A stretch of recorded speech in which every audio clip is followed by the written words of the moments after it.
Okay, I am back to the corner of Elm Street and Houston, but I'm on the other side now, so I am facing, I'm going to turn the camera around. I am facing the Texas School Book Depository. As you can see, the 6th floor up there has an open window, and I don't know what's in that. Maybe it's supposed to look like a rifle, I'm not sure. Right across the street from it, catty corner from me, is the Daltex building. And right across catty corner from the Texas School Book Depository is the Records building. Now we already know, according to Roscoe White, that there was a shooter in this Records building. We already know, according to Roscoe White, that there was a shooter, and of course they went by code names. Lebanon is the code name of the man, the shooter in the Texas School Book Depository. Saul was the code name of the man, of the assassin in the Records building. Now, Roscoe didn't say anything about the Daltech building, but I'm going to add some anecdotal information. We know from witnesses, actually from a police report, that Eugene James Braden was arrested moments after the assassination in the lobby of this building. He said he was there to make a phone call. You say, well, who is Eugene James Braden? Eugene James Braden is the spotter for David Morales. David Morales is a notorious CIA assassin. Just 20 days earlier, both men had been arrested in Chicago on a plot to kill President Kennedy in a motorcade there. They had been tipped off, the FBI there had been tipped off by an FBI informant named Lee. He'd only give his first name. Many people think it was Lee Harvey Oswald. Anyway, the two of them were arrested in Chicago. The others got away. And because the plot never happened, they were quietly released. 20 days later, both of them Eugene James Braden was in this building, because that's where he was arrested. We don't have any testimony directly saying that David Morales was in this building, but wherever the spotter is, that's where the shooter is. We do have testimony that David Morales was witness to a B in Dealey Plaza on this day. So we know he was here. Most likely he was with his spotter in this building. So this would indicate another assassination team that Roscoe White wasn't even aware of. You know, the mechanics are told what they need to know. And if there's others that they don't need to know about, they're not told about it. Roscoe White knew about Lebanon in this building, whom I would speculate, I believe it was Mac Wallace, because Mac Wallace's fingerprints were found in that 6th floor sniper's nest.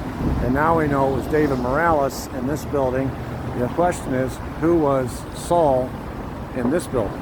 Codenamed Saul. And of course, we know that Roscoe White was over there waiting for the kill shot in the kill zone behind the stockade fence on the Grassy Knoll. I have another corroborating witness to support the Roscoe White story. His name is Joe Marshall Smith. He's a Dallas police officer. He was literally standing right here as I'm standing. I am standing on this corner. I'm just giving you a full visual here. This is where Joe's standing watching. He had a good spot. Think about it. He's standing here looking, if he looks straight ahead, he's looking at the Records building. Of course, that's where the motorcade turns.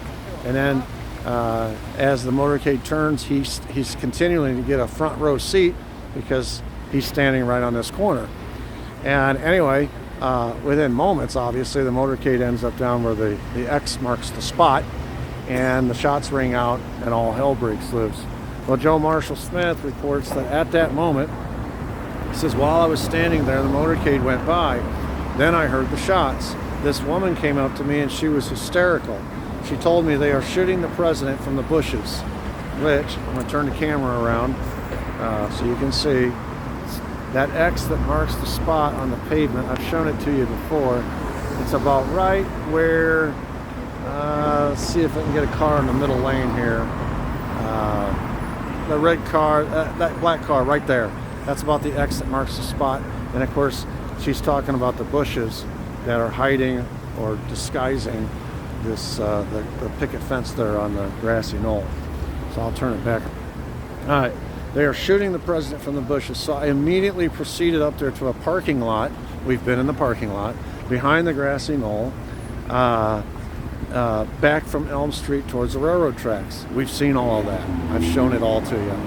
As I approached, I caught the smell of gunpowder there. That makes complete sense. Remember, Lee Bowers said he saw a puff of smoke, a flash of light or a puff of smoke.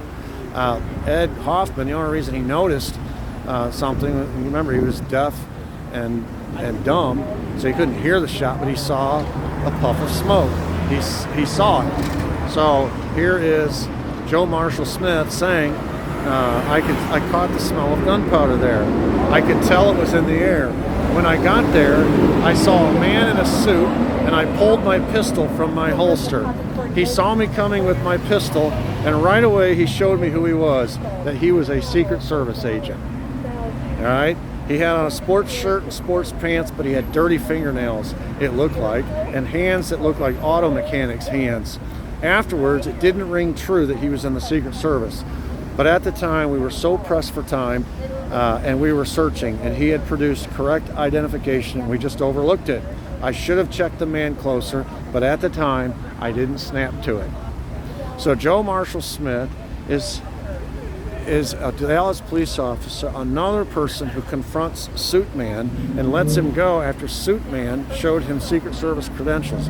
This is corroboration of Hoffman's testimony, Lee Bowers' testimony, Gordon Arnold's testimony, and it also is, because of the puff of smoke or the smell of gunpowder, corroboration of all the above who said that the shots came from behind the picket fence. And they all saw the same puff of smoke. So that is Joe Marshall Smith, who was on the corner of Elm and Houston.